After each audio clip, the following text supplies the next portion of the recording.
On vous amène dans l'ouest de l'île. La ville de Montréal recherche un partenaire privé pour sauvegarder une toute petite maison patrimoniale. On est dans l'arrondissement de l'Île-Bizarre, Sainte-Geneviève. D'ailleurs, la ville a publié ce projet de mise en vente conditionnelle. Petite maison. J'admets qu'elle est dans un état assez piteux. On verra avec notre invité. Elle est située, je vous donne l'adresse si vous connaissez le coin, le 15 800 rue Dumoulin. C'est derrière un édifice municipal au coin des rues Dumoulin et Saint-Joseph. Si vous acceptez de prendre soin de la maison, ben vous devez vous engager à effectuer les travaux de restauration, respecter l'architecture historique du bâtiment et vous avez 2 ans pour le faire. Alors, Suzanne Marceau est avec nous. Elle est conseillère d'arrondissement de l'Île-Bizarre Sainte-Geneviève. Madame Marceau, bonjour. Bonjour, Madame Desrochers. Merci pour l'invitation. Écoutez, présentez-moi la petite maison de Sainte-Geneviève. Quelle est-elle, son histoire un peu, et puis quel est l'intérêt patrimonial qu'elle a aujourd'hui? Ben, la petite maison, elle a été construite en 1850. Là. Elle a été construite à peu près 6 ans après la construction d'un moulin, à farine, là, qui était situé sur la rue du Moulin, justement, qui porte bien son nom. On ne sait pas si le propriétaire avait un lien particulier avec la farine, là, avec le moulin. Mais par contre, la petite maison a survécu depuis ce temps-là, depuis 1850. Elle a abrité toutes sortes de gens, des gens modestes, mais des bonnes personnes, là, des gens.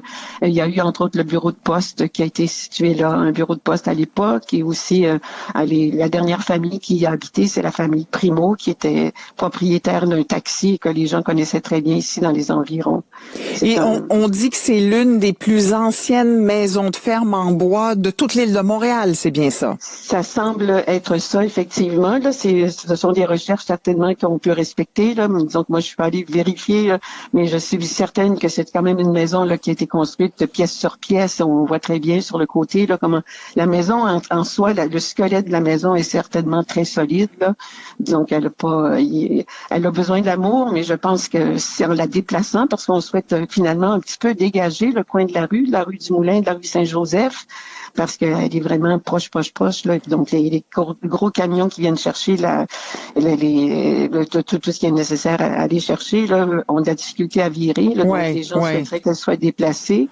Donc, on souhaite que la personne qui va acheter à bon prix, certainement, parce qu'on veut certainement ouvrir la porte à tout plein de particularités là qui pourraient être intéressantes pour les gens qui l'achèteraient. Là. Parce que là, la ville en est propriétaire depuis 7-8 ans oui. Et la ville n'a pas fait de travaux. Il n'y avait pas de projet pour cette maison-là.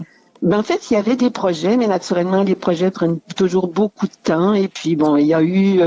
c'est un projet qui est associé à un projet, vous connaissez certainement, Réalisons Montréal. Oui. Vous retrouvez tout le cheminement, là, toutes les consultations qui ont été faites ici et là par rapport à ce coin de parc. Là. Donc, le parc a été acheté, effectivement. Le bâtiment moderne maintenant abrite les services d'urbanisme.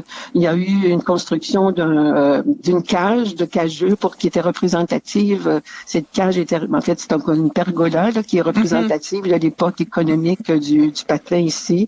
Le service de la Société d'histoire aussi s'est installé dans un bâtiment qui est beaucoup plus d'époque des plages. Vous savez qu'à l'époque, il y avait plusieurs plages. Les gens venaient se baigner dans les secteurs. Il y avait des plages intéressantes pour les Montréalais. Et puis cette petite maison-là, elle faisait partie d'un concept historique, mais bon, naturellement, l'arrondissement a des problèmes de financement, et puis bon, il y a beaucoup d'autres dossiers qui doivent être pris en compte. Et c'est pour ça que vous cherchez maintenant un partenaire privé. Oui. Donc, qu'est-ce que vous aimeriez pour cette maison-là?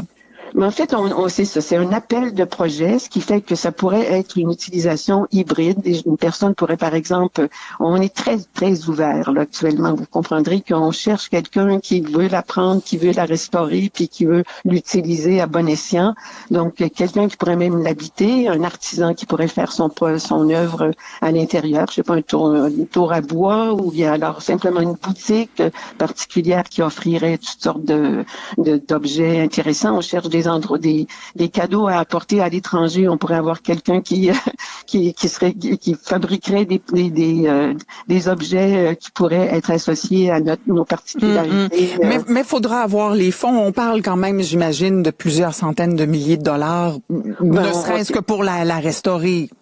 Ah bien absolument. Ouais. Donc ça peut, si c'est un artisan puis qui est habile de ses doigts puis qu'il est capable de faire, il ferait une bonne affaire là. Puis pour quelqu'un d'autre qui a quand même une volonté de s'installer, qui va avoir pignon sur rue là, parce que vous avez parlé du coin de rue Saint-Joseph du Moulin, mais il est à 2 pas du boulevard Gouin, ce qui fait que ça pourrait être par exemple une halte chaleur pour réparation de chaleur pendant l'été, non certainement pas, mais je parlais par exemple de vélo, réparation de vélo, mise en je sais pas, peu importe, ou alors un petit café ou une crèmerie, ou c'est à 2 pas du cégep Gérald Godin, ça pourrait être enfin il y a tellement d'idées, c'est pour ça qu'on s'en va à la pêche voir quelqu'un qui pourrait être intéressé.